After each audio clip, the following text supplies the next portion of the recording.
esto ya fuera, pero el día en que yo me muera, sé que tendrás que llorar. Llorar y llorar. Dirás que no me quisiste, pero vas a estar muy triste y así te me vas a quedar. Con dinero o sin dinero, hago siempre lo que quiero y mi palabra es la ley. No tengo trono ni reina, ni nadie que me comprenda, pero sigo siendo el rey.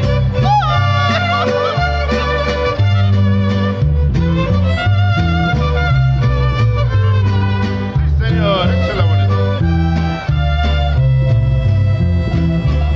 Una piedra en el camino me enseñó que a mi destino era rodar y rodar. Rodar y rodar, rodar y rodar. También dijo José Alfredo que no hay que llegar primero, pero hay que saber llegar. Con dinero y sin dinero, hago siempre lo que quiero y mi palabra es la ley. No tengo trono ni reina, ni nadie que me comprenda, pero sigo siendo el rey. Thank you.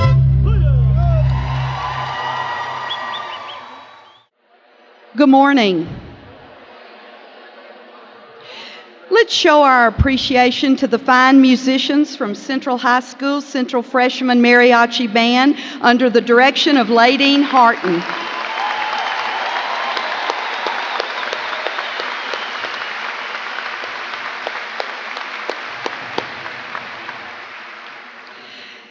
This morning, the following groups will lead us with our opening ceremony. The combined JROTCs from Central and Lakeview High Schools are led by Lieutenant Colonel Raul Lopez, Master Sergeant George Marquez, Chief Master Sergeant Kathleen Prince, Major Regina Harris, Master Sergeant Kyle Mantell, and Master Sergeant Curtis Wheeler.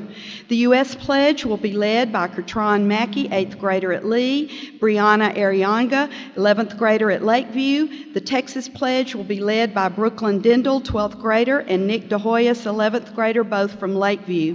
The invocation will be led by Jay Michaels from Foster Communications. Please stand and remain standing for the posting of the colors, national anthem, pledges to our flags, and invocation.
pledge allegiance to the flag of the United States of America and to the republic for which it stands, one nation, under God, indivisible, with liberty and justice for all.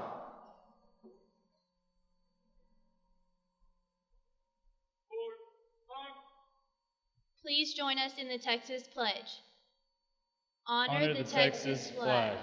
I pledge allegiance to thee, Texas, one state under God, one and indivisible.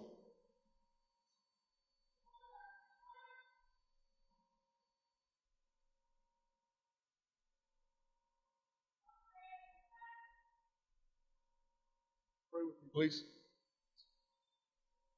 Most holy God, we bow before you on this beautiful morning, this morning which you have made.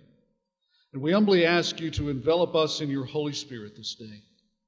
We call upon your Spirit because we know that it is through you and in you that we accomplish the tasks that you have put us here for. Creator God, we acknowledge in this moment the awesome truth of your power, that without you nothing is done, and that with you nothing is impossible. I thank you, dear God, that you have chosen these in this place to receive the gifts you have granted each one present, each gift as unique as the person who receives it, and yet each gift so wonderfully woven so that together and united we may join as one to accomplish the task you have set before us.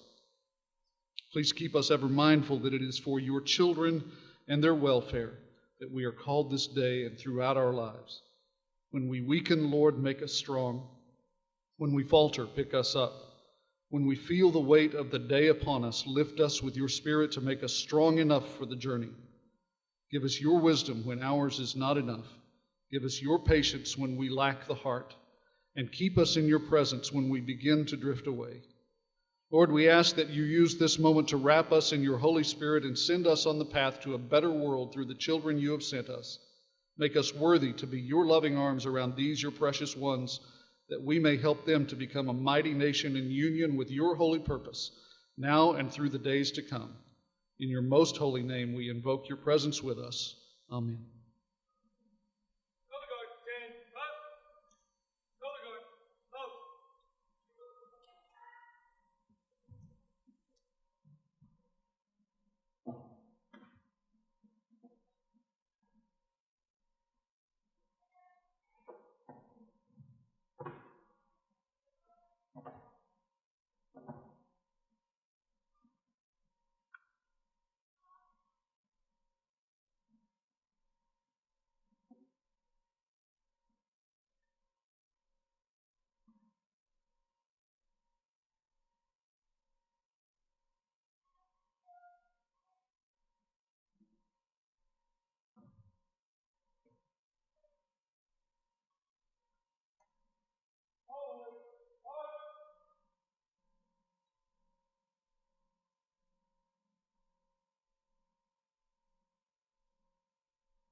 You may be seated.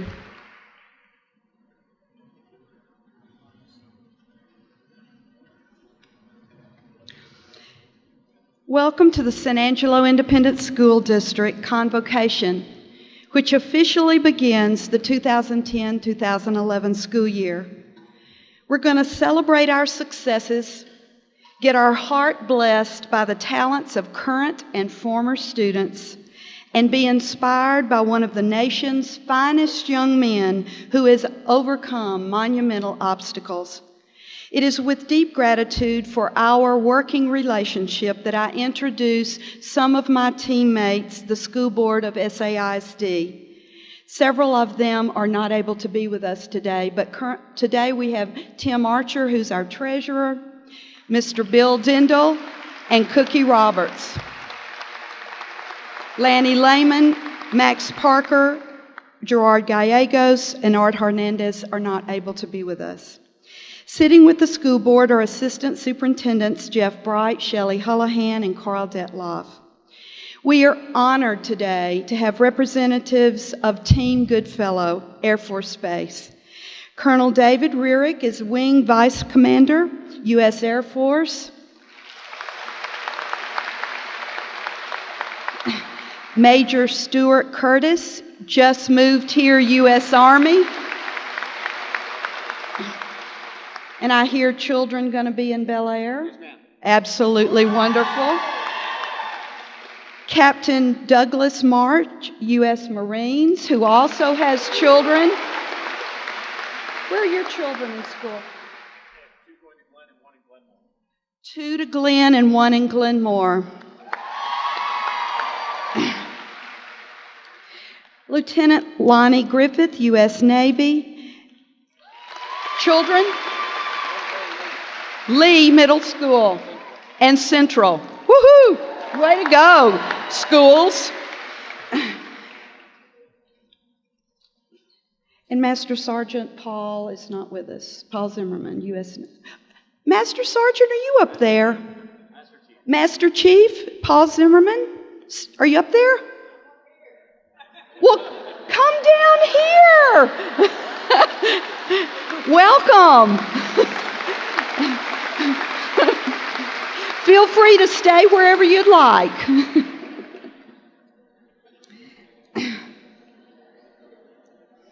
Thank you, gentlemen, for your unselfish service to our country, for the thousands of volunteer hours your servicemen and men and women give to our schools and our city, for making our nation the great land that it is and protecting it, and helping us make San Angelo a better place to live.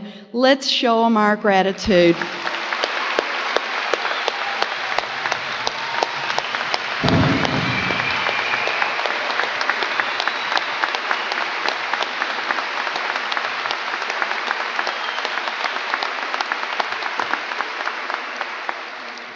We also have some Team Goodfellow soldiers up in our balcony, and we welcome you all as well.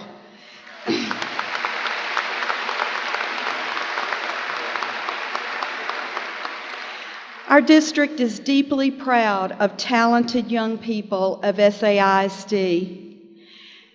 The combined orchestras, choirs, and bands of our two great high schools, Lakeview and Central, will nourish our hearts and spirits with two numbers, I Pledge My Allegiance by Graydon Toms and God Bless America by Irving Berlin. Ladies and gentlemen, don't they look nice? They're in brand new uniforms over the last year.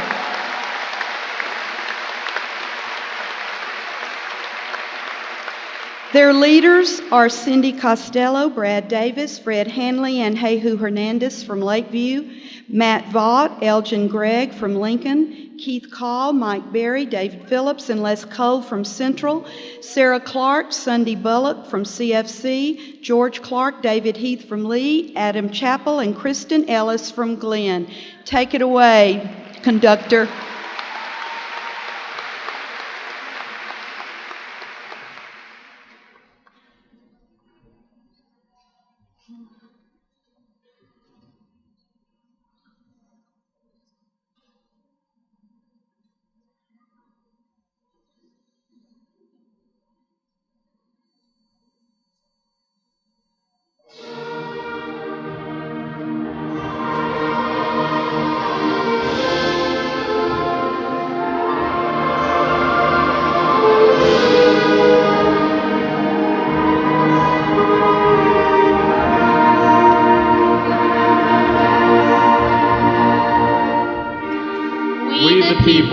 Of the United States, in order to form a more perfect union, establish justice,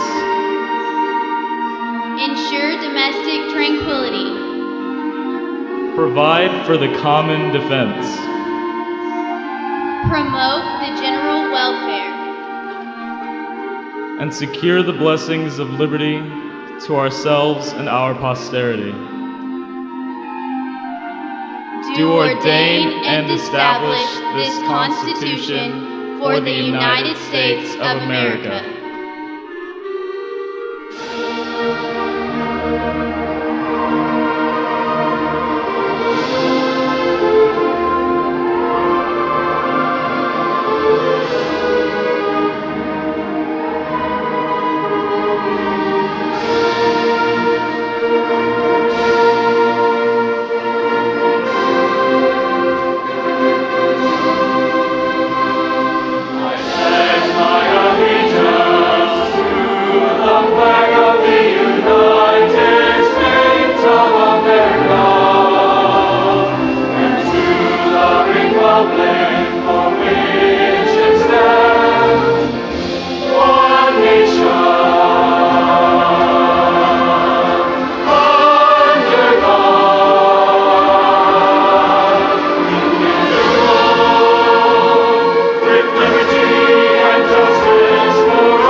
Students and adults, you make us incredibly proud.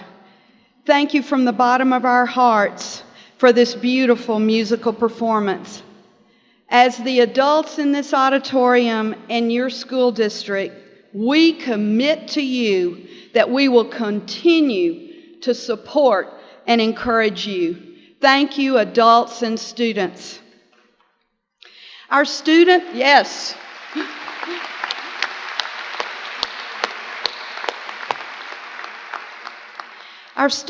at this time will be returning, many of them, to their campuses to prepare for their first performances. At this time, we will also have, while they are moving out, selected members of each campus who know who you are and department make your way backstage and bring your signs. I'm told you'll know what that means. We'll give them just a moment. This year, we are pleased to showcase not only gifted alumni, but also amazing current SAISD students who are going to try to make our alumni even look better. What do you think, Michael and Brandy and Daniel? These current students, y'all better have worked hard or they're going to really put you to shame, aren't they? Our own Central 10th grader, Clarissa Humphrey, did you hear me say 10th grader? Will be accompanied by our Lakeview alumni and UT doctoral student, Michael Snyder, on Concerto in A minor, Opus 16 by Grieg. Way to go, Clarissa. Make Michael look good.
The proud parents of Clarissa and Michael are right down here. Stand up, Mr. and Ms. Schneider and Ms. Humphrey, stand up. And her piano teacher, way to go. Thank you for the gift of your children. Our second alumni is Central grad Brandy Phillips, who's just completed her master's at SMU and is continuing in grad school there. Now, a Central senior, Cal Hengst, will be performing with Brandy on Bach's Concerto for 2 violins. Way to go. And Michael's going to be accompanying them. Thank you, Michael.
Brandy's parents are our staff members, David and Terry Phillips. And Cal, are your mom and dad here? Stand up and wave to us up here in the top. Wow, thank you.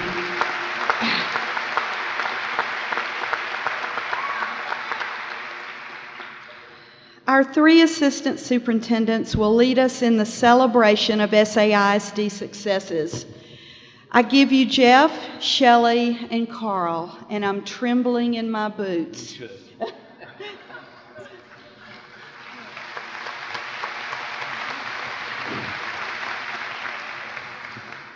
Well, good morning, everyone. Jeff, wait. He always thinks he gets to go first. Probably that's because he's been here the longest. Well, it's certainly not because I'm the oldest of this group. And don't you smile, pretty boy.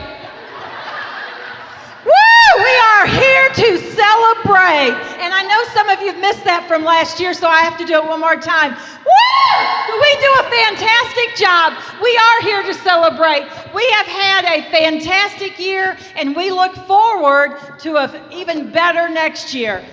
What you think about that, Jeffrey? Oh, man. I'm thinking I have 6 more years till I can retire. And I don't know if I can make it with you. but let me tell you, first, let me thank Dr. Bonds for adding Carl to our mix this year. Because with the 3 of us now, I might just be able to handle it. And I've been thinking long and hard about this. Now that we have 3 in our team, I've been trying to come up with a team name for our group. And I think I finally nailed it. I have now officially declared us the 3 Musketeers. Yeah!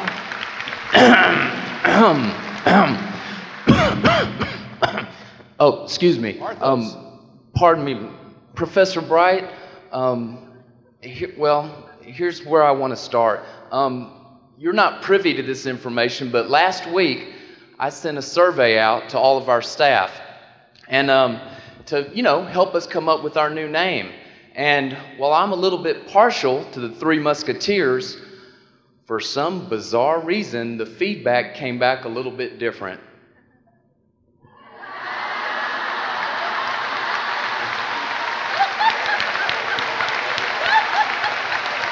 All kidding aside. What? So I'm not sure what's going on there, but Why is the ex-football coach always the curly? All kidding aside, whether you call us the 3 Stooges, the 3 Amigos, or the 3 Musketeers, we are here to celebrate an awesome last year and to celebrate the beginning of a new year. And we look forward to many, many successes. So here, we're going to get ready to celebrate. David, start the music.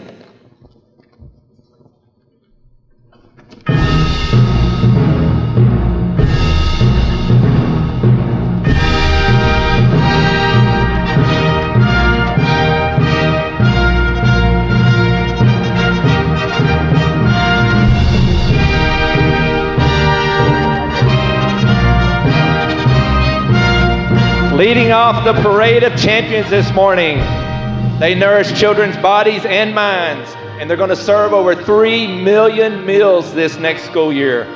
Give it up for our food service department.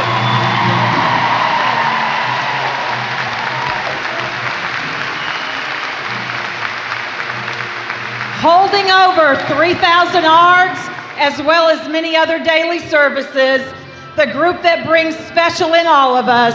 Let's give it up for the special ed department.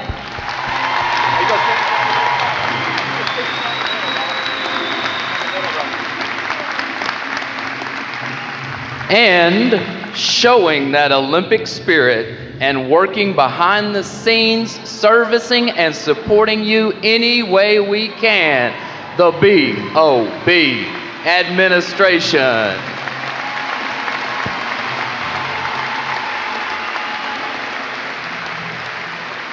These men and women will do whatever it takes to make sure your campuses are ready for the first day of school. Ladies and gentlemen, give it up for the maintenance, grounds, and custodial department. Woo!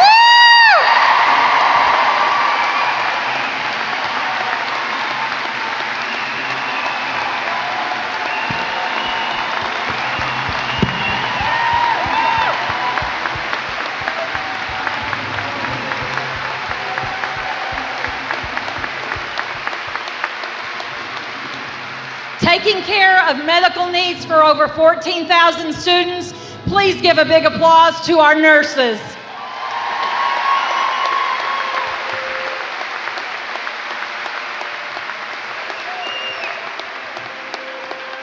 And providing the reason we are here, transportation. Transporting 4,500 students daily, over 1.5 million miles annually. Way to go. With the help desk receiving over 30,000 calls and an additional 12,000 emails, offering over 200 training classes to staff across the district, and supporting over 9,000 computers, 70 servers, and numerous software packages. Hard to imagine working in today's world without them. Welcome, technology.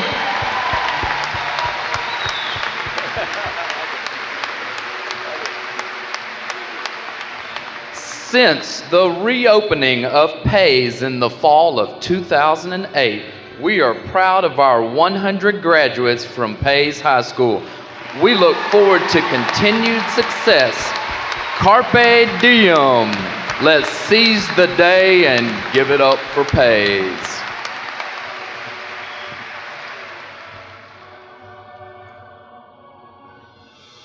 Proud of their incredible TAC scores. Outstanding AP test scores. Meeting AYP, outperforming the state on the ACT. Still thinking big, building on a tradition of excellence. Say good morning to Central High School. Sick 'em, cats!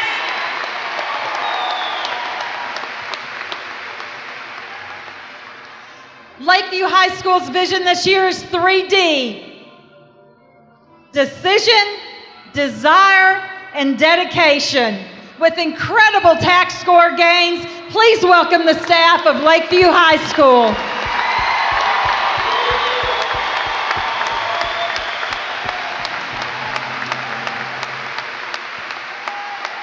And building rigor, relevance, and relationships. Now, this is an incredible stat, folks. They improved on their student achievement in 25 out of 25 areas. Their best academic year in TACs, hello, Lee Middle School.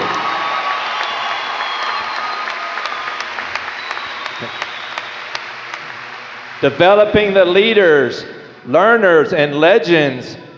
Say good morning to the Raiders of Glenn Middle School.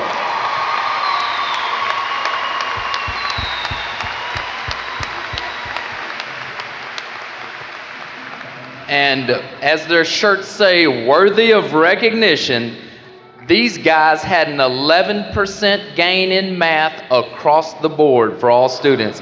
Put your hands together for the staff of Lincoln.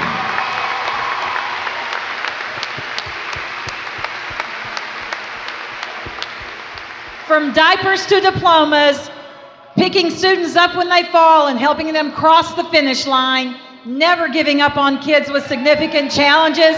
Welcome the staff from the Tiny Texans and Carver Learning Center.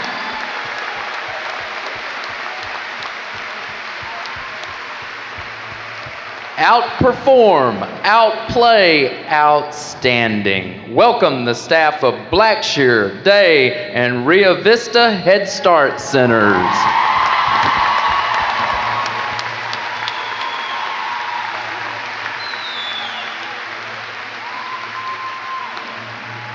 Where the legend begins. With low failure rates and high attendance rates, Central Freshman Campus had one of the best years in history, with 88% passing math and 99% passing reading. Let's hear it for the Super Cats of Central Freshman Campus.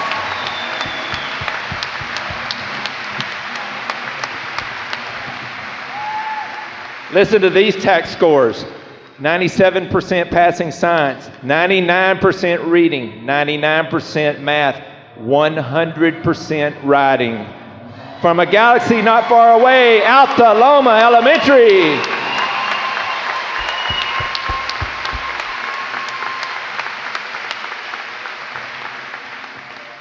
learning, capture the adventure, celebrating a 13% increase in their reading scores and an amazing increase on commended scores, Austin Elementary.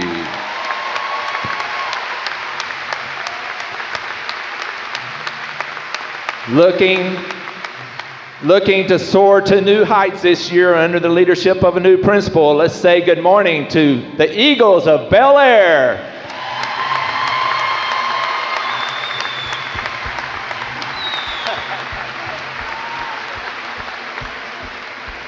Encouragement, empowerment, and excellence in every classroom. Scoring 100% in writing. Give it up for Bonham.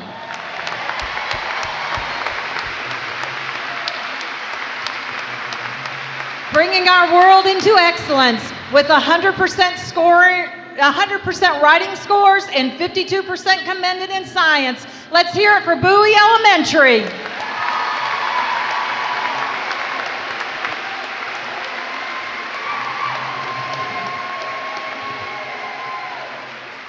And Mr. Bright, let's hear it for Shelley Houlihan keeping Carl on script. All right, way to go. Hey, celebrating academic success in all areas. Educating the future leaders of the pack, the Howlin' and Prowlin' Lobos of Bradford.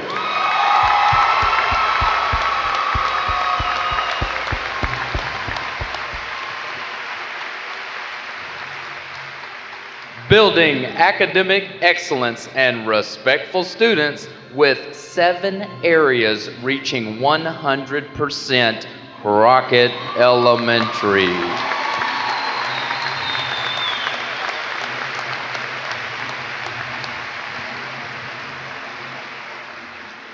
It says here that they are on the bus. Ladies and gentlemen, give it up for the Chargers of Fannin Elementary.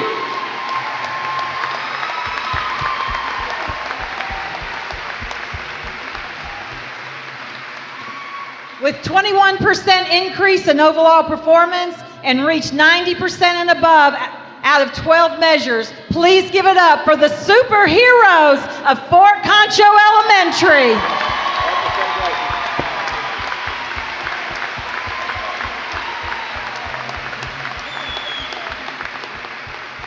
Constructing great minds, one child at a time, with multiple years of sky-high student achievement. Put your hands together for Glenmore.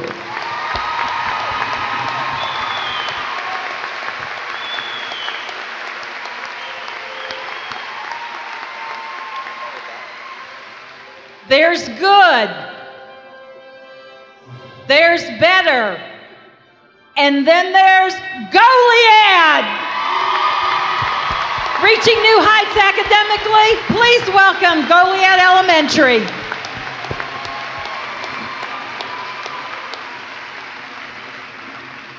With 100% passing rate in science and 79% of them commended. Give it up for the Panthers of Holloman.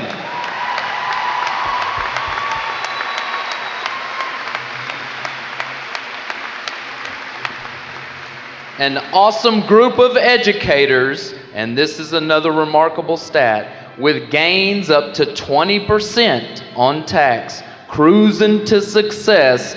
Give it up for Lamar.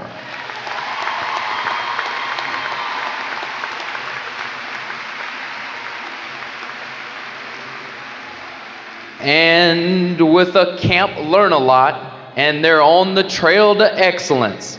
McGill's Positive Energy Bus is fueled and ready for this year's learning adventure. Here it is, McGill.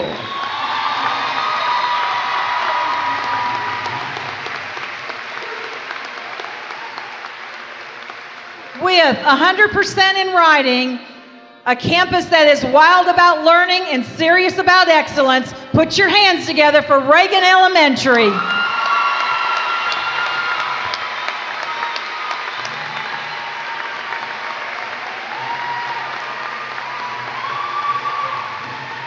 Si se puede, yes you can. Please welcome the Dream Warriors of San Jacinto Elementary.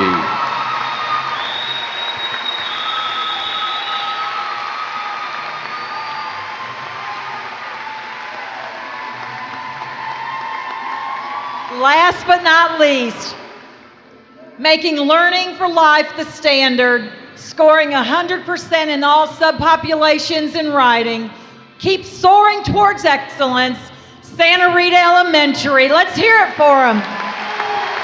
Woo!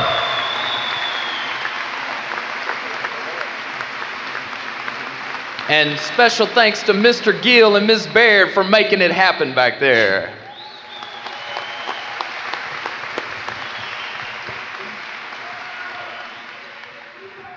Our last alumni to add joy to our lives is Central grad Daniel Makins, who is the new director of San Angelo Cultural Affairs Council. Playing with him is a highly gifted young man, a Central 11th grader, Taylor Agan, the son of our own Tia Agan, the new principal of CFC. They will be playing, we would expect no less, compositions by Daniel. Entitled the first one that Taylor will be helping us make Daniel look good. You had a big task there, Taylor. Called Wind Chimes. And then Daniel wrote one to dedicate to his third grade teacher, music teacher named Joan. Here at which elementary, Daniel? I can't remember. Crockett Elementary.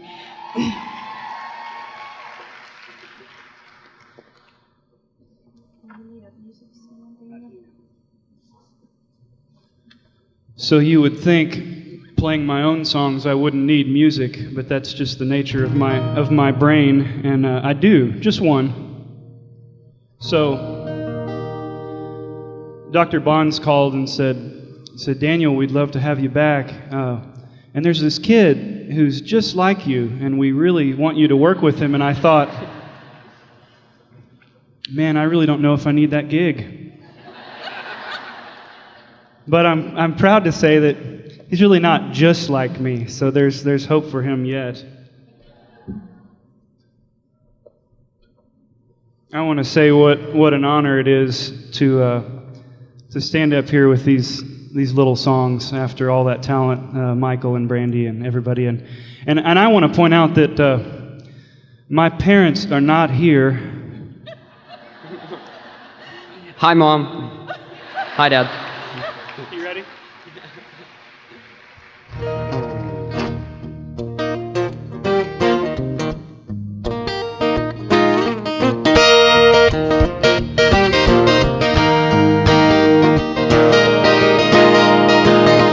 Think I'll spend my money on something useful,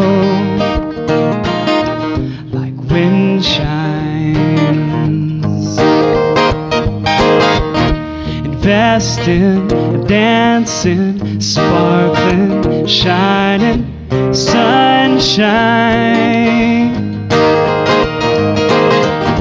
Such a pretty song. Was it there when all along?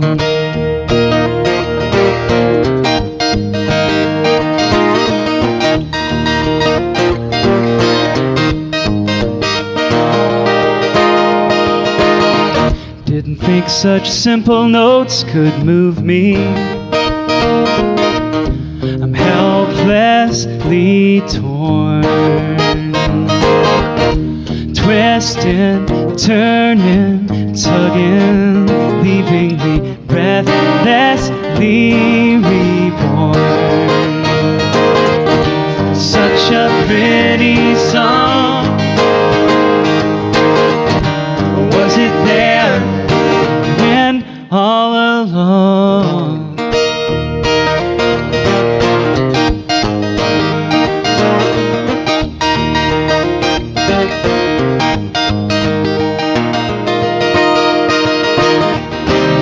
Oh, I Guess I could have missed it. Sometimes real life's hard to hear.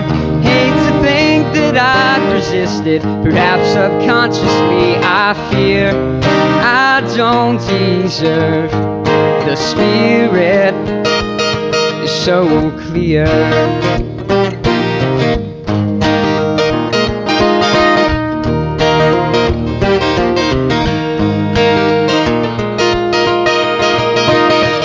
So acceptable in morning, fresh new breezes blow.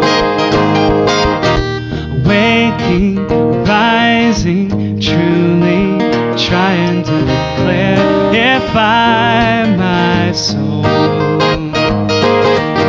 Such a pretty song. Was it there when all along?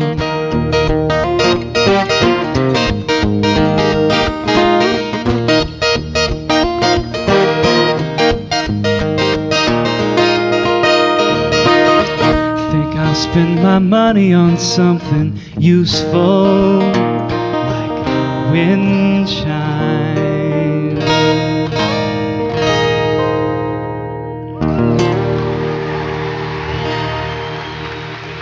All right, thank you very much. Hey, thanks, man. I appreciate it.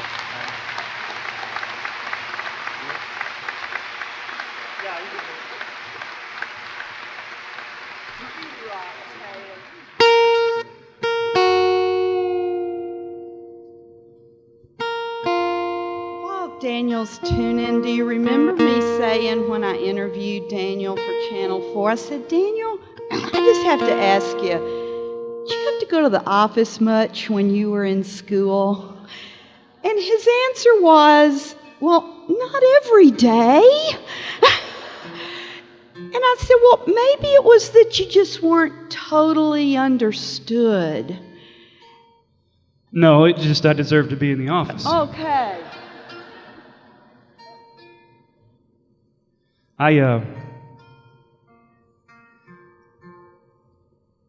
This song I'm going to play is one that I've been trying to write and get out for years and years and years, and I just haven't ever done it. And so, like a well-prepared Central High School gifted and talented student that I am, night before last, I sat down and wrote it, and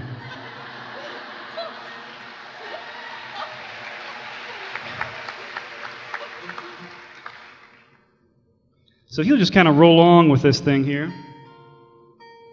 When I was in Crockett Elementary School, there was a lady there named Joan Costello. And I didn't look forward to recess. I didn't run fast, I still can't. But I did look forward to music class.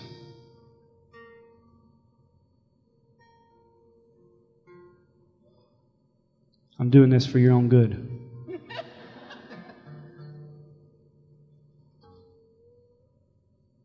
See, a real professional would have two guitars and the two different tunings that he was utilizing.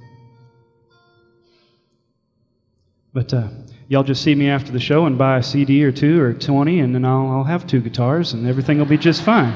And next year, you won't have to listen to this mess.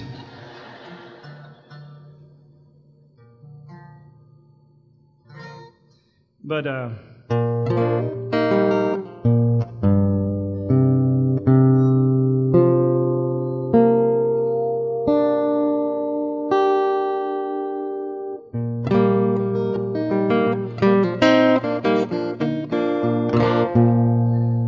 that's close enough. I don't know the song that well anyway. So this song is for Joan Costello. I'm a real big fan of what you people do, and I was away for about 10 years in Nashville and Austin, making these noises for money, as I say here in the song, and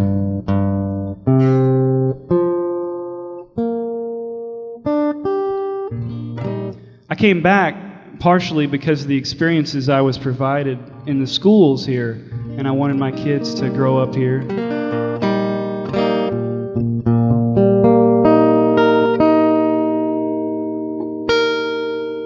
I'm closing in on it. We're almost there.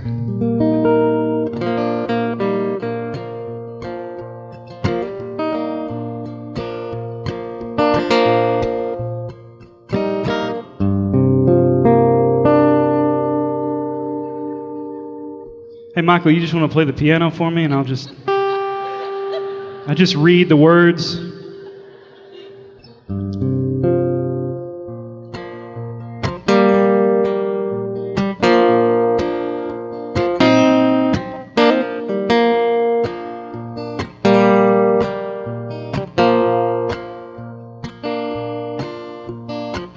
Walking sidewalks, single file.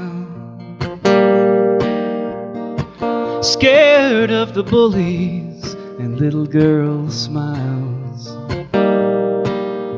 No cutting, no pushing, no talking too loud.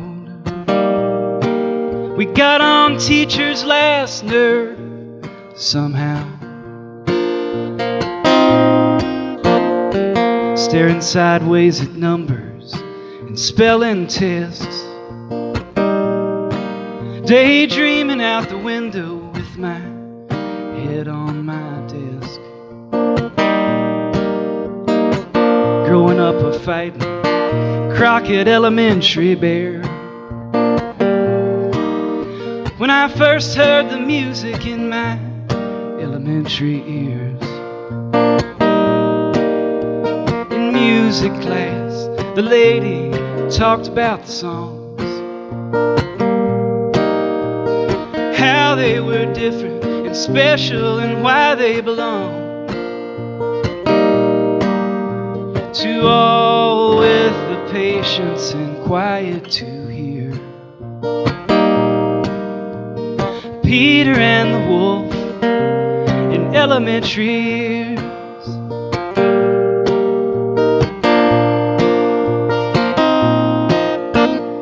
12 years driving highway, single file, making noise for money and pretty girl smiles. No sleeping, no dreaming, no singing the truth. 'Cause that stuff don't sell the beer, man, and I got proof.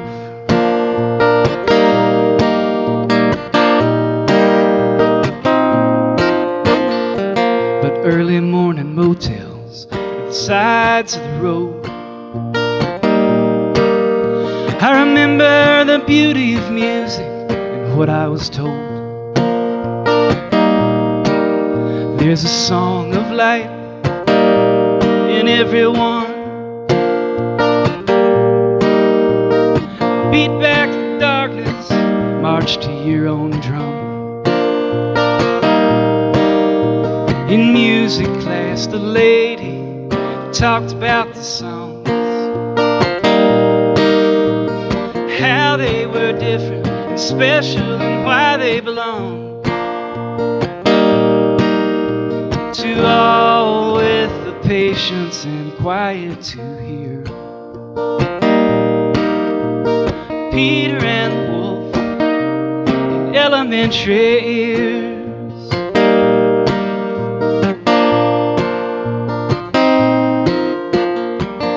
Lessons still traveling with me, man, I swear. I hear Joan Costello everywhere. So here's to all the teachers who care. Joan Costello's everywhere.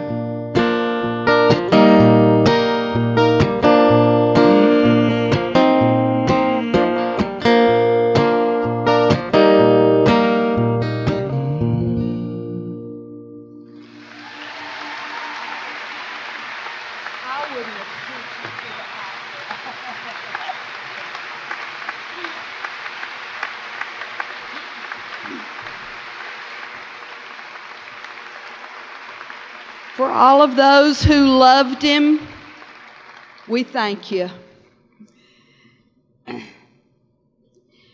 Josh Sundquist is a Paralympic ski racer who has been featured on CNN and in USA Today. He has spoken across the country to groups ranging from Fortune 500 companies to inner city schools, and yes, at the White House. He received his degree in business from the College of William and Mary and a master's in communication from the University of Southern Cal. Today, he lives in Washington, D.C. He was featured on the back of Doritos bags nationwide as the founder of LessThan4.org, the world's largest online community for amputees. He appeared on national television to present an award to our Texan Lance Armstrong. His book entitled Just Don't Fall was published a few months ago. His high-octane blend of energy and humor will inspire us to continue our pursuit of excellence regardless of life's hurdles. Please help me welcome Josh Sundquist.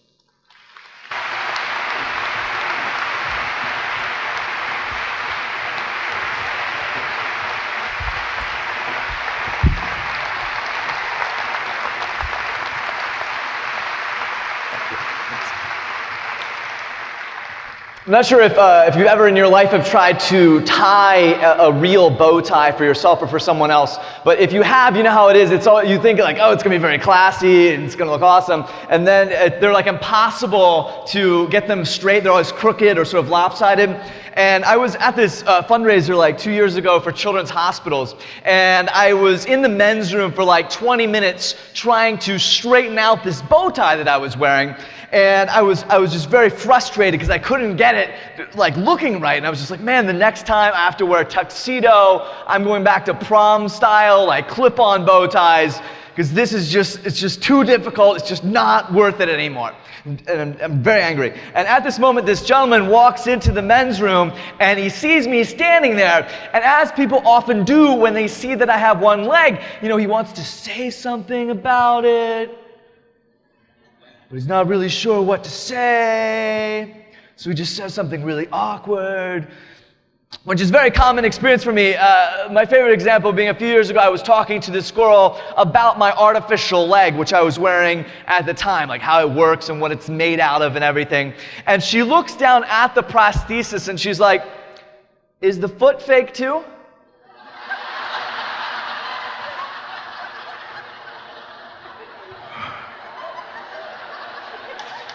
Yeah, true story.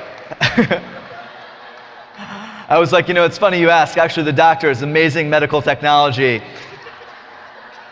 Took my real foot and like attached it. It's really awesome. But anyway, I'm in the men's room and I'm trying to straighten this bow tie out. I'm like, oh, it's too difficult, it's not worth it. And this guy walks in, he sees me standing there and he's like, oh, it looks like you do pretty well with that. And I am so focused on my bow tie that I assume he is talking about my ability to tie a real bow tie. Because I don't always think about how I have one leg, and I'm just used to it. I'm like, oh, well, thank you. I appreciate that. It's very nice of you. Now, about 10 seconds later, this guy and I, we were both standing at the urinals. Dun, dun, dun, dun. Right? And I want to remind you that I am thinking about my bow tie and he is thinking about my life. All right? And we're standing there and I'm like, yeah, I'll tell you something though. It's actually pretty difficult. It's pretty difficult. And he's like, yeah, it looks like it would be pretty difficult. And then I said, direct quote, I'm not making this up. I was like, yeah, in fact, tonight I've been feeling like it's just not even worth it anymore.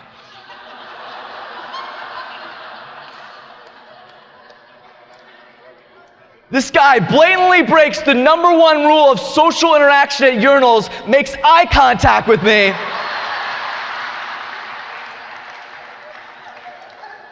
He's like, son, it is always worth it. I'm like, man, this guy's intense. I must look way better than I thought, wearing a real bow tie. Like maybe 2 weeks later, I was thinking about the experience. I was like, I can't believe how serious that guy was about that. And then I realized what had happened, and then I was like, wow, that is very funny. Because by that point in my life, I'd had one leg long enough to know that it's difficult, it's annoying, awkward situations like that often occur, but the way that I've learned to deal with it is by being able to laugh about it, by being able to joke about it. And I'm not going to try and stand here and tell you that, everything bad that happens to you in your life is somehow funny or has this hilarious silver lining to it, but what I do want to suggest to you is that if I can laugh about having one leg, then maybe there are difficult things in your life that you can laugh about as well. But long before I lost my leg, my story began when I was a kid and I was a soccer player. Let me ask you this. Growing up, what's the first thing you remember wanting? Like that first object, like a bike or a wagon or whatever. Like what was it? Yell some stuff out. A BB gun. Awesome. Good. Let's not tell children that, right? You can't, not allowed in schools here or you guys don't let them in San Angelo, do you? No, okay. Just making sure, I'm not from Texas, I don't know.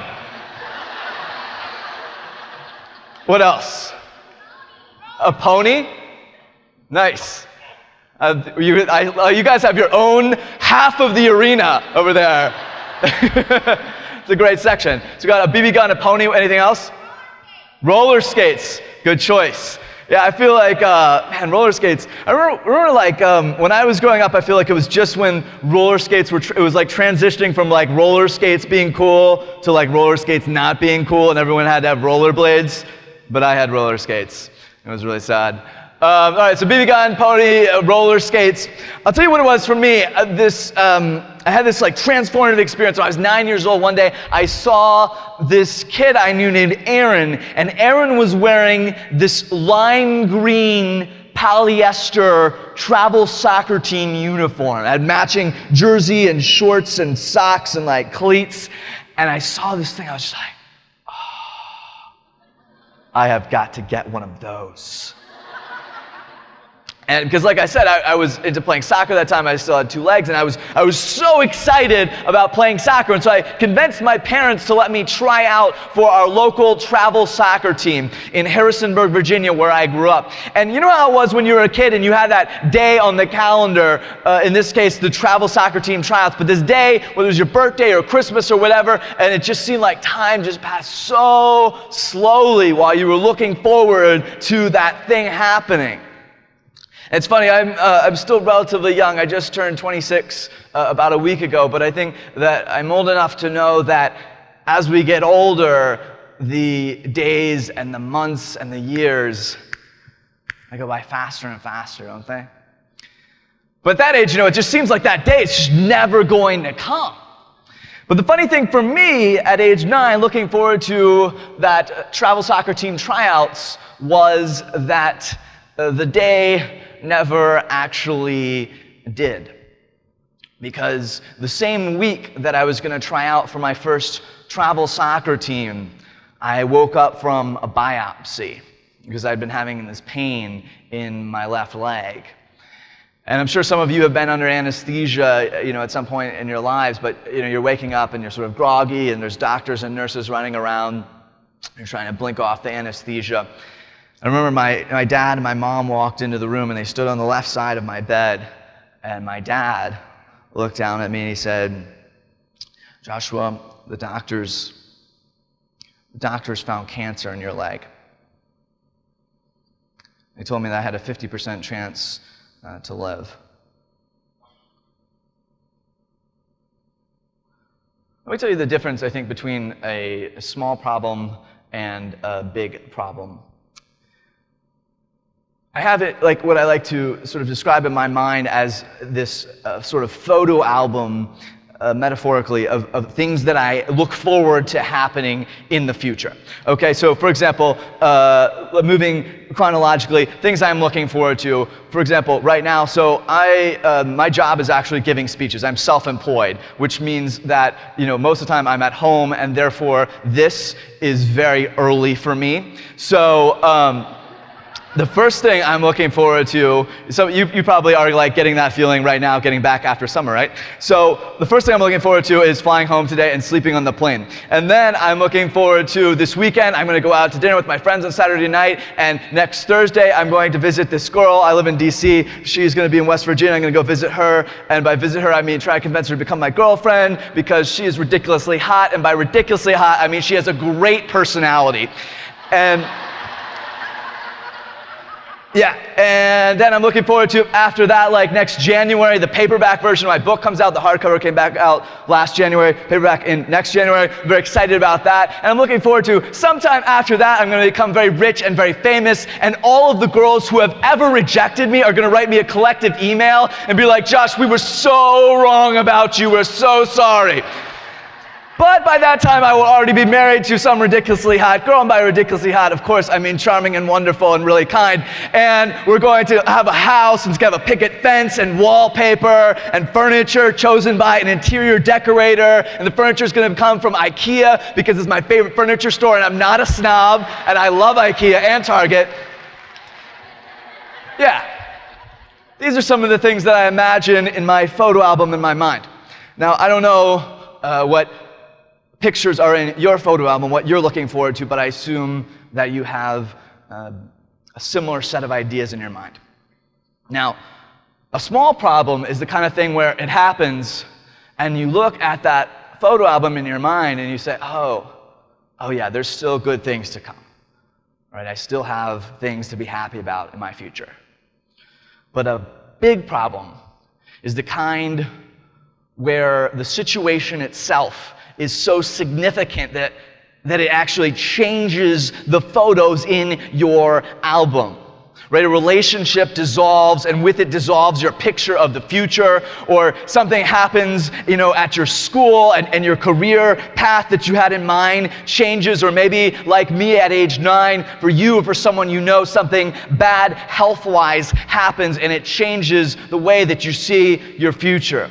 But see, for me at age 9, every photo in that album was a picture of me wearing that lime green travel soccer team uniform. And when I woke up from that surgery, my parents told me that I had a tumor in my left leg.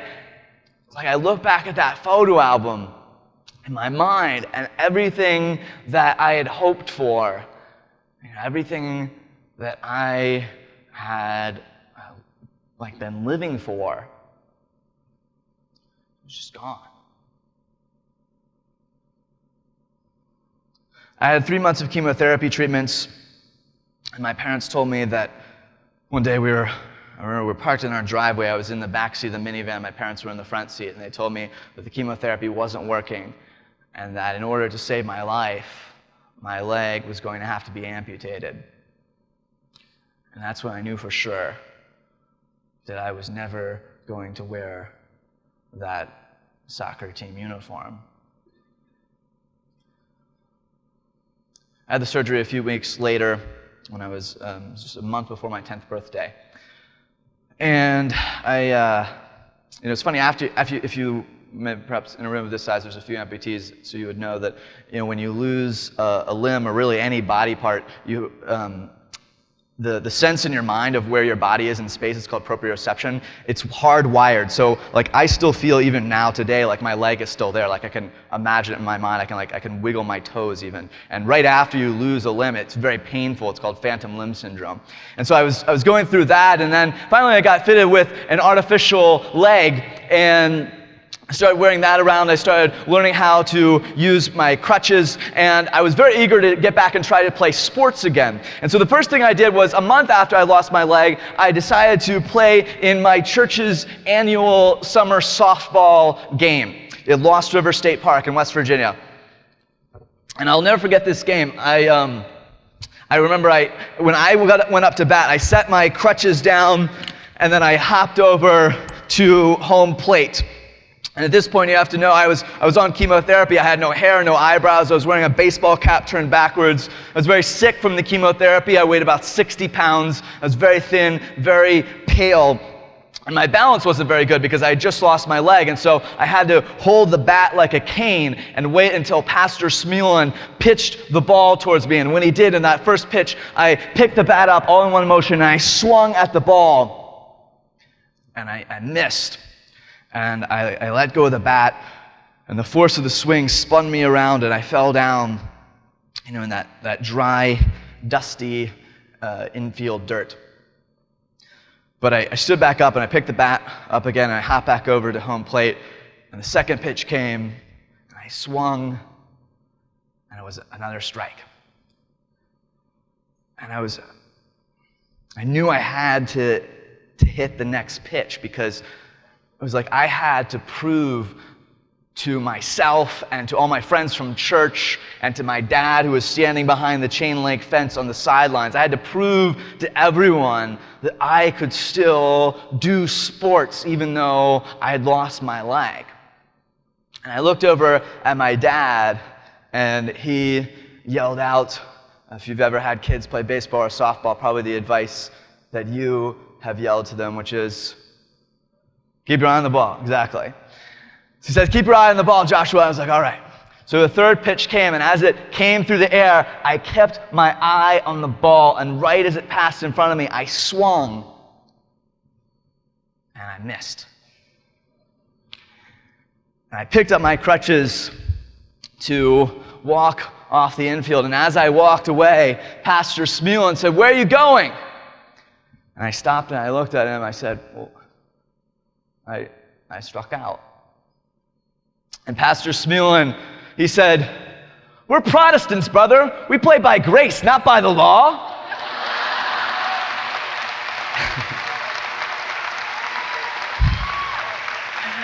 And I was 9 years old. I was like, what is a Protestant? I don't understand. What are you talking about? But I figured out that meant I was allowed to keep swinging. So I went up and I took another strike and another and another and another. And I kept missing, and finally, after 9 strikes, I felt tears welling up in the bottom of my eyes, and I couldn't let all my friends from church see me crying.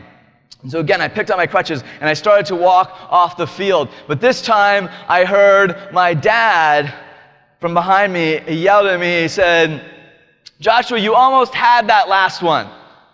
And I stopped. I looked over my shoulder at him, and he put his 2 fingers in between the chain link fence.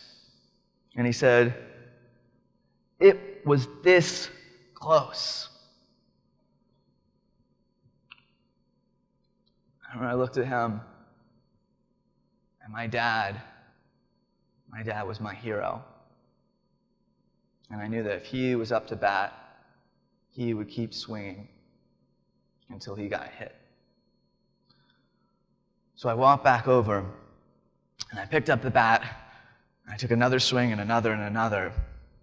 And finally, on the 13th pitch, I felt the ball bounce off the bat, and I watched it roll up the infield. And by the time it reached the shortstop, Tim, my friend and my designated runner, was already on first base. I tell you that story this morning for 2 reasons. Number one, because I think that there is nothing greater that you and I could aspire to in life than to be a hero like my dad was for another person. And what a wonderful thing it is that as educators, you have the opportunity to be a hero to a child every day. And number 2, because that softball game was a lot like life, because in life, unlike normal softball, you get as many strikes as you want. You only strike out when you quit. I don't know about you, but I'm embarrassed by how often as an adult I let myself strike out after the first pitch.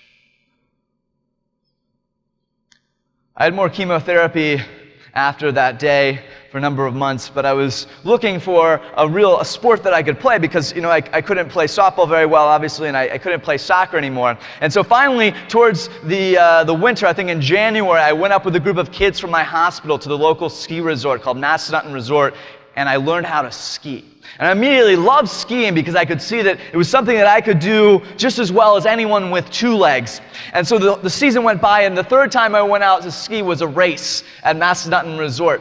And I went down through the course, and it was kind of a recreational race, not a serious competition, but it was very exciting. And I went down, I stopped, through the finish line, I slid to a hockey stop. And, at this point, you have to know two things. Number one, I was still so disappointed that I was never going to have that travel soccer team uniform. And number two, I was still on the chemotherapy, so I still didn't have hair. I was wearing a toboggan cap over my bald head, and I was tired from the treatment, so I was staying there, breathing very hard. And this older gentleman walked over to me, and he set his hand on my shoulder, and he said, "Son, I used to coach something called the United States Paralympic ski team. And I think that you have great potential." And I remember I looked at this man, I saw his ski boots, and I looked up from there and I saw his pants. And his pants were red, and they were white, and they were blue. And then I looked up from there and I saw that the jacket matched the pants. I was like, sign me up for these Paralympics. Sounds good.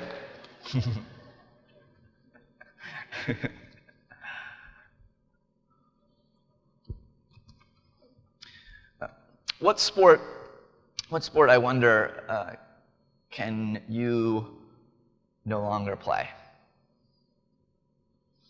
Sometimes the path changes, and we have to be willing to choose a new uniform.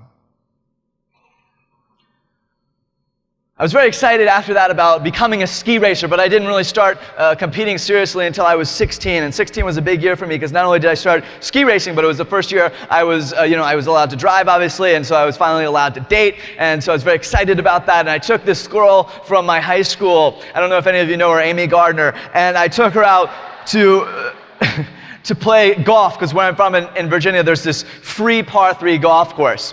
And we were having a very nice time, on the golf course. And I hit this brilliant shot off the 6th tee, and it comes down, it stops like 2 or 3 feet away from the hole. And I was wearing my artificial leg at the time, so just imagine an artificial leg. But I was very excited about this shot, because this shot is so good. Guys, they're like, she's gonna be really impressed with my golf skills. She's totally gonna make out with me. It's gonna be awesome. And so I'm sitting there, I'm like, yes. Now, something that you should know. What's your name? On the corner. Jimmy, something that you should know about prosthetics is that artificial limbs come pre-programmed to malfunction at the worst possible moments in your entire life. So let me just give you a slow motion demonstration of what happened here. I was like, yeah.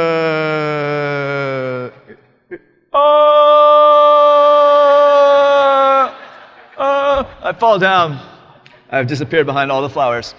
For all of you guys on the floor, I apologize. Is the grounds crew here? Can we just...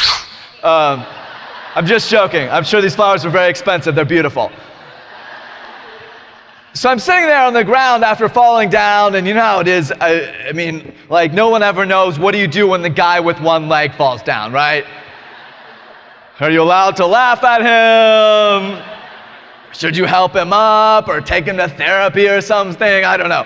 It's very awkward. And I stand up, and true story, Jimmy, I don't know how this happened, but I look down, and the foot on my artificial leg is turned around backwards. Yeah. So you can imagine the other golfers are looking at me like, yeah, 911? I have a very serious golfing emergency to report to you. So I'm trying to think of how I can fix this situation. I think of this idea. I walk over to the edge of the fairway, and I take my artificial leg, my artificial foot, and I start kicking it against a tree to try to pop it back into place. Right, so I'm just like kicking this tree. Oh, wow. I'm really sorry about that, guys. I was not trying to start a fight, okay? Just saying. It's totally accidental.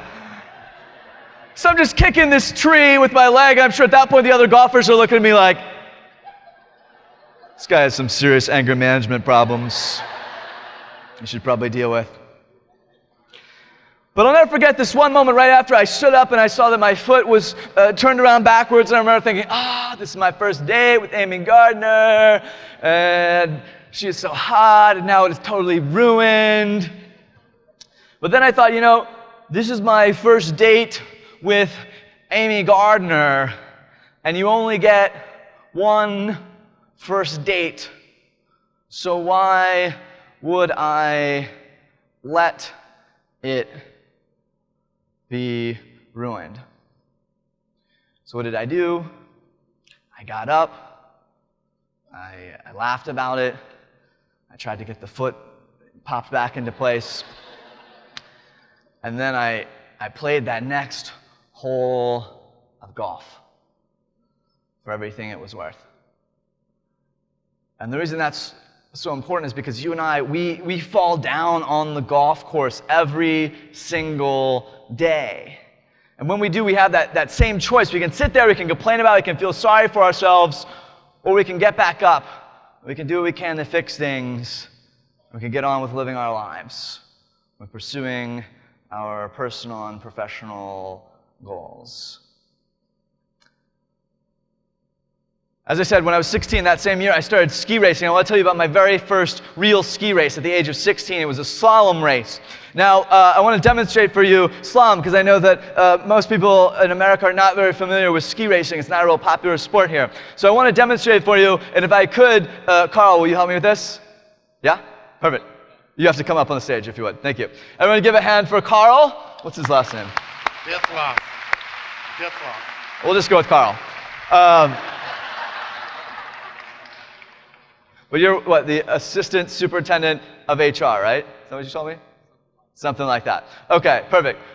Great to see you. Do you have any acting background? No. No, okay. Well, this will be a good learning experience. All right, so here's the parts we'll be playing. I will be playing the part of myself, all right? And you will be playing the part of the third gate in my ski race, all right? So, that's a great choice. I'm glad that you foresaw that. Okay, so why don't we have you stand like right there? All right, so this was a slalom race, and I don't know if you, Carl, or if anyone in the audience has seen slalom on TV during the Olympics, but slalom is the race where the gates, it's just one plastic pole, and you only have to get your skis around the outside of the gate, but your body can be on the inside, and the pole is hinged at the snow. It's flexible, so that when you run into it, it falls down, and then you ski over it, and then it pops back up again. Does that make sense? The gate or the pole? The gate and the pole, that's the same thing. I'm going to run into you, you're going to fall over, and then you're going to pop back up. All right. Good. Yeah, get stretched out. We don't want any injuries before school even starts. So, but yeah, so the reason that works is because what you want to do is get as close to the gate as you can without being on the inside, because the closer you are to the gate, the faster it is through the course, right? It's like running on the inside track when you're running on a track. So I'm up at the start of this race, right, and I'm all excited, okay? This is the start, this chair. Okay, oh yeah, but this is a very important thing. As I tell you this story, I want to tell it to you because looking back on it, I realized that day this story is kind of how I learned the story of setting and reaching a goal. And I think that's particularly relevant for us here today as we move into the new school year. And so I think there's 4 stages. And the first stage is excitement, right? You're all, because I was at this race and like about a year before that, I'd gone to see the opening ceremonies of the Paralympics in 2002 in Salt Lake City. And I'd watched the Paralympic opening ceremonies and I'd seen each team march in. And I thought, man, I have got to be in Torino, Italy in 2006. I've got to be on the U.S. team. I've got to wear that uniform. And so I was up there in the gate. I was all excited because this is my first ski race. I'm like, man, I'm going to win this race. It's going to be amazing. Everybody's going to be so impressed. All right, I'm all pumped up, right? And this first stage, the excitement stage, that's like you today. After you walk out from here, you're like, yeah, this is awesome. We all have matching t-shirts. We're so excited about the school year. What's up? Got Fort Concho. We all have matching sunglasses. We're rocking out. Yeah, I like those. Right, and that's the excitement stage. And the excitement stage is essential, it's important, right? Because if you don't have the excitement, you're never gonna start in working on the new school year in the first place. In fact, I think the excitement is important because I think that sometimes if you look at a task in your life and it seems like the how is too large, sometimes it can be because the why is too small. So anyway, I'm up here at the start, I'm all excited, the guy counts down, race is ready, 5, 4, 3, 2, 1. And when he hits 1, what you want to do is you're sort of at a starting ramp, which is actually much higher than this, and it's sort of a sheer drop of snow, and you come down the ramp to try to build up your speed as you come onto the course. And so he says 1, and I come onto the course, and I hit the first skate, and as soon as I hit the very first turn on the course, I immediately knew that I was not going to win this race. Because let me just give you a little demonstration of what I looked like on the course. I was like, right? And I was just way out of control, way off balance. Second gate, same deal, just out of control. And I get over here to the third gate to Carl. We'll do this in slow motion. All right? So I was like, what kind of phone is that? No, I mean, I was just curious. What is it? An iPhone, nice. Touchscreens are where it's at, right? I have a Droid myself. Just remember, I'm taking him to the airport. So. Says he's taking me to the airport. Not after this, obviously. So I was like, that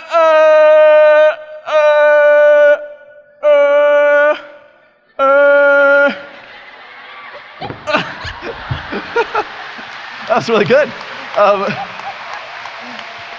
Now you pop, slow motion.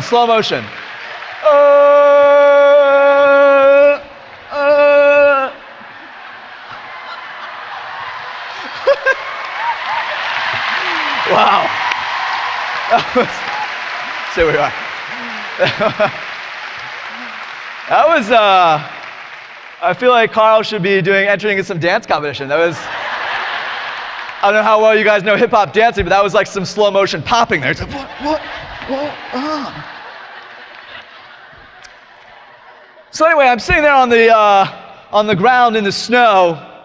I'm just like, yeah, definitely not going to win this race.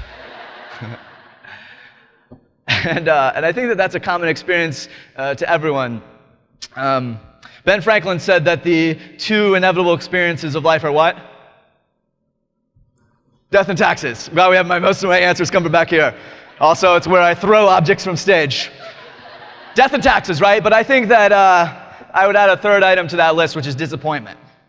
We've all been disappointed. I know I was disappointed that day.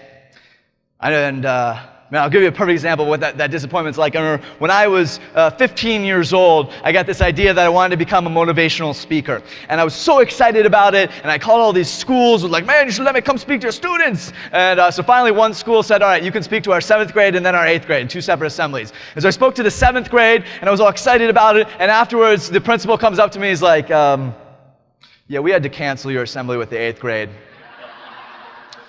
We felt that your content was disturbing to our students.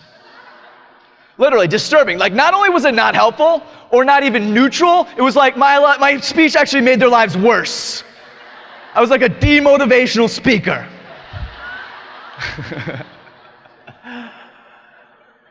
Oh, geez, that was awful. But that's why I feel like I'm so fortunate now that I get to do this for a living and that I don't have to call principals anymore, that now it's word of mouth, that people hear me speak at a speech and then they know someone else that's trying to hire a speaker and then they go to my website and it just rolls and it's just the greatest job. But it started at disappointment. And disappointment for you, today we're in the excitement stage, and disappointment, that's like on Monday.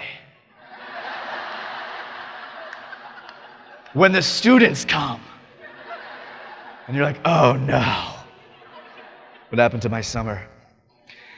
Right, we've all been there, and I think, though, that not everyone has moved on from excitement and disappointment to the third stage, which is persistence.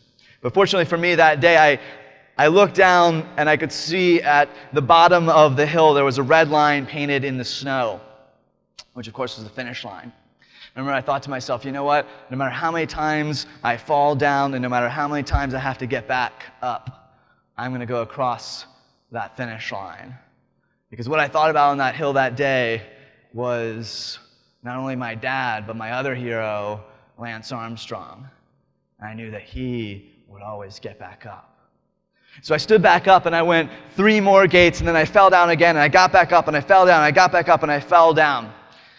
But see, by this time I had taken that lesson that my dad had taught me on the softball field of getting back up, and I had made it into a motto, and I'd actually written it on the tip of all my skis in a black Sharpie marker. And my motto was 1MT, 1MT, which stands for one more thing, one more time.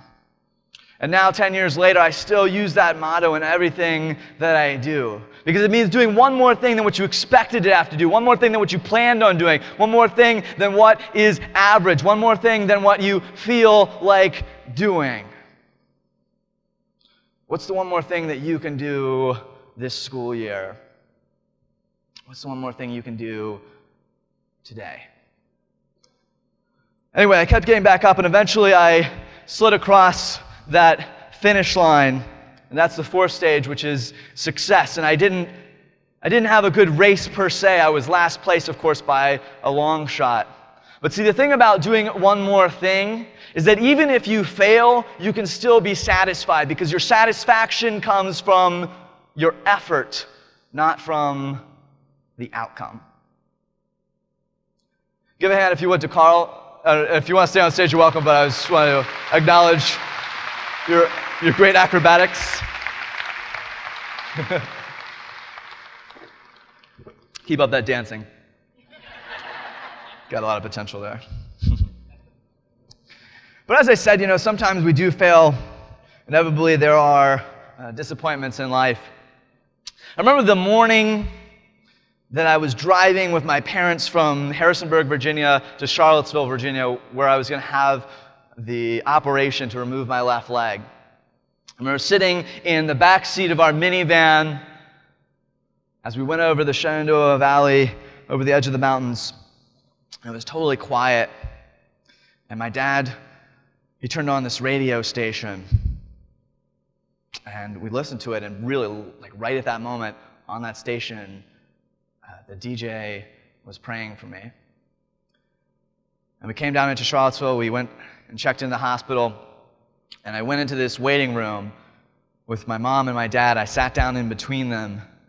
I set my crutches down on the tile linoleum floor, because by this point I had been on crutches for about 3 months, since I wasn't supposed to walk on my leg because of the cancer in my femur.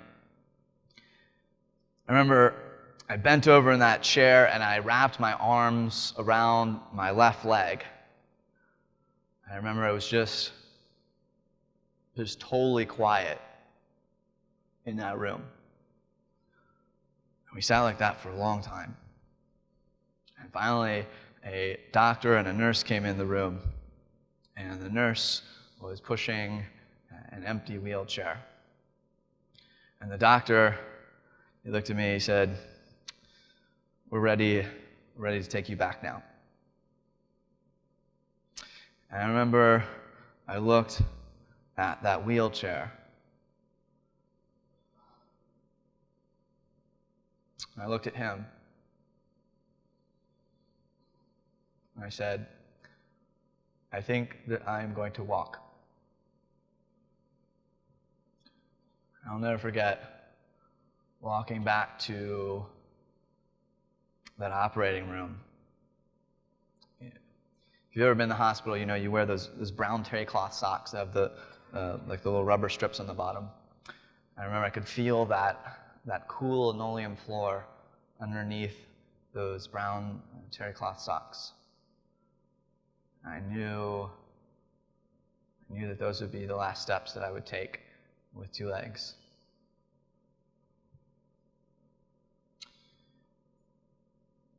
From time to time, we all have moments when it feels like everything is falling apart. And I don't know about you, but I just hope that when those moments come, I will find the courage to walk.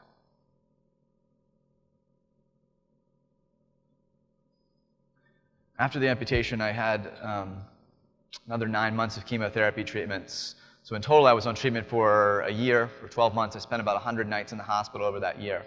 But I went through that softball game, and then at the end of that year was when I met that former coach of the Paralympic team.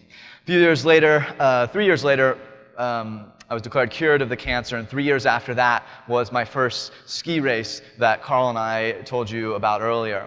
And I wasn't a good racer, but I was very determined to go to the Paralympics. I was very determined that even if I didn't make it, I was going to give my very best shot to making the team. And it was good because I wasn't a talented racer, as I said, and my coach, in fact, in 2004 said, you should probably think about training for 2010 instead of 2006. Your chances are not good.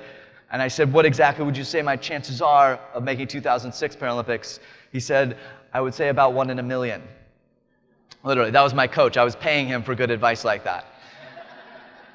But I was determined to do one more thing one more time, and I kept racing until 2006. And to make a long story short, I had a few good races. And in March of 2006, just over 4 years ago, I had the incredible honor to walk out into an arena, the Olympic Stadium in Torino, Italy, in front of 30,000 people, including my mom, who at first told me that my leg was going to be amputated, and my dad, who had first told me that I had cancer 12 years before. And it was the opening ceremonies of the Paralympics. As I walked into that stadium, I was wearing a uniform. Not the lime green soccer uniform I thought I would wear when I was a kid, but one that it turns out was even better. It was red and white and blue. And it said, USA.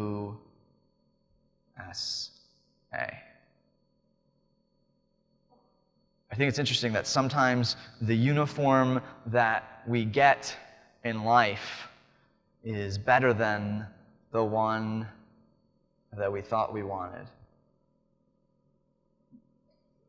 And I also think it's interesting that walking into that stadium that day was the most beautiful walk of my life. But if you think about it, it only happened because, because of the cancer, because I wouldn't have started ski racing except for the fact that I lost my leg and I couldn't play soccer anymore. Which means that if you think about it, the most beautiful walk of my entire life only happened because of the toughest walk of my life 12 years before, on that tile linoleum floor.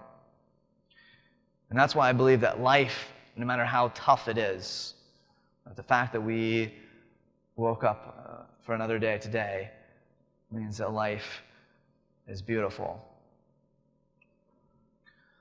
I don't know if you've ever thought about, if you could go back to yourself 5 years, 10 years, 15 years ago, and knowing what you know now, what would you tell that younger version of yourself? What advice would you give? I think about it a lot because I know for me, if I could go back to myself at age 9, if I could walk alongside that boy as he went to the operating room, I know that I would say to him, listen, I know that you can't understand what's going on, and it seems like your entire life is over because you can't play soccer anymore, but listen to me. Listen, you're going to lose your leg, but then you're going to play softball, and you're going to keep swinging until you get a hit, and you're going to get an artificial leg, and you're going to have some big problems with it when you're 16 years old, but it's okay. You're going to learn how to laugh about it, and you're going to find a new uniform. And just listen, you can't even imagine how well things are going to turn out for you. Just listen. No matter what happens, just keep hope alive. And those are probably the most important 3 words that I could leave you with this morning. So no matter what happens, to keep hope alive. Thank you very much.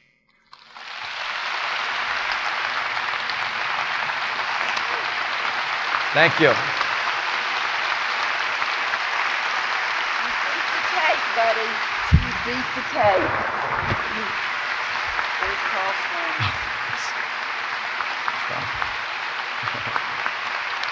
Thank you all very much.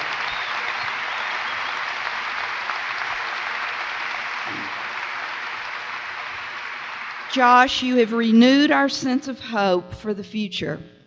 May we leave here today determined to invest our time at work and home, creating a legacy of significance. Please stand as our junior ROTC retires the colors.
God bless you as you return to your roles of serving, supporting, and encouraging our young people. Have a wonderful year. Thank you so much.